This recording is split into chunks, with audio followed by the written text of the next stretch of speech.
Hello, welcome into a mini series that's going to explore the crossroads between science and spirituality. Here in episode one, we're going to explore neuroscience, a very brain-oriented framework with a metaphysical, mind-oriented framework that I'm way more familiar with and use in my work. But when I was exploring the polyvagal theory, and trying to understand that, what I realized was that they're using the same terms, but in slightly different ways and from a slightly different orientation. If you're someone who's looking for some scientific reasoning to help back your spiritual or metaphysical practices, this is the video for you, so stick around. The brain and mind overlap, but they're not identical, and neuroscience has provided a ton of value in understanding how the mind overlaps with the body and how it's being processed. It's even confirming in its time frame of what it's able to measure when the unconscious, subconscious, and conscious are firing. It's really affirming a lot of the more mind-based frameworks and how you work with those tools and modalities. It's a very affirming data from neuroscience that's showing and aligning with how metaphysical tools and principles are being implemented in alternative mind-based modalities. So this deep dive opened up to me because of the polyvagal theory by Dr. Stephen Porges. And this is not a deep dive into polyvagal theory. This was just a door that opened up the deeper meanings of neuroscience for me specifically. So, as I was researching this polyvagal theory and trying to understand what Dr. Porges has come up with and developed, what I quickly realized was I needed to first understand the language. And this is super common in any technical space. We do the same thing in engineering. You define terms very discreetly so that everyone on the team knows technically and accurately what is being communicated and what exactly those terms mean. And you design a system around that language, and that's how you communicate it. The three terms that are used in both of these worlds and that are used a little bit differently, but also in the same way, is conscious, subconscious, and unconscious. When we look at neuroscience, and specifically the term out of polyvagal theory that really kicked this off was neuroception. And when Dr. Porges was defining neuroception, he was describing it as the nervous system's unconscious detection of safety and threat. And the word unconscious, I had to say, well, wait a second. I have a very specific use and understanding of the unconscious that's extremely powerful. How is neuroscience using this term? So, conscious, they're saying in neuroscience, is this awareness, it's your meaning making.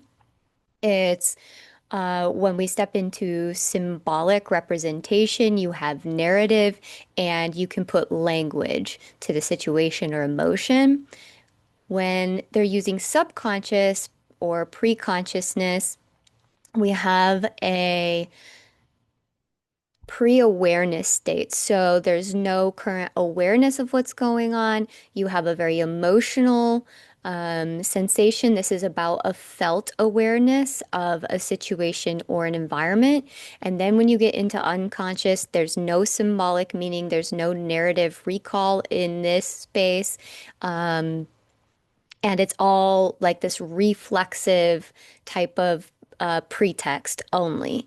There's nothing more to this area. And importantly, with the unconscious, it occurs in milliseconds as far as timing and measurements are set up. So let's then look at what neuroscience is really measuring here. So autonomic nervous system functions like your heart rate, your pupil dilation, and are the things that happen instinctively. Those are the 50 to 150 millisecond ranges. And then conscious awareness begins later in the 300 to 500 millisecond time frame. So remember, consciousness is when you start to form language. So you're having that pupil dilation and increased heart rate within milliseconds. You're stepping into the subconscious realm or you're having that felt experience. You're realizing the sensations. And then into the 300 and 500 millisecond range, you're starting to build narrative around that and put the language to it to be able to communicate it. Neuroscience also uses location as one of its kind of descriptive or determining factors. So they look at where information is processed within the brain or the brainstem. That's considered a part of the brain still in neuroscience.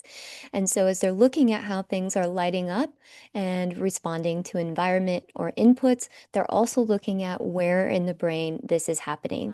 They're coming from a brain framework. It's a very physical framework of measuring the body, neural firing, or where in the brain things are firing at, as well as the nervous system as a whole. When we look at a mind framework that applies spirituality, metaphysical principles, it's more about human perception at large and how we fit into some of the larger archetypal systems and energy systems at play in our universe, our solar system, and our everyday life. So what neuroscience isn't measuring is the mind itself or the organized intelligence behind it. All right, so then let's look at the mind-based framework discretely that I use in my work. So when we step into conscious area of thought, it's similar. You have awareness, you have agency, some problem solving, and this is where you're going to do the integration of lived experience with felt sensation and other information systems that or sources that are available to you. When you step into the subconscious realm, you get the embodied emotion, very similar to neuroscience. But when we look at the mind, we don't detach memory from this place. We allow memory and symbolic meaning into this subconscious realm. So this is a space where an apple still represents knowledge, or where a rose would represent love. So we still have symbolic meaning and emotion that you would attach to that area. And then when we use unconscious in terms of the mind, we are talking about suppressed or repressed memory. So there's still memory available. And the understanding in the mind framework is that this works off of archetypal types of symbolic meanings and narratives, and that there's not necessarily narrative recall. There are still narrative there's still recall pathways, but not this story type of just reach in and grab it and remember, tell the story. There's other ways of accessing unconscious memory, but it's still there. It still has meaning. It still has symbolic meaning to it. So if we look at the neuroscience-based system of explaining how and where information is processed, they started to use very specific language. So they were using words to describe the unconscious, like non-symbolic, non-narrative, non-representational processing at the point of initiation. And this is just where I really paused and kind of had to laugh because when you read it, you think you get it. But what does non-representational even mean in this context? So, like, I was really sitting trying to envision when I would ever say that. When is something non-representational? Like, is an apple a non-representational orange? Like, what are you talking about? This is non-representational processing. Like, there's still processing happening. What is it non-representational of?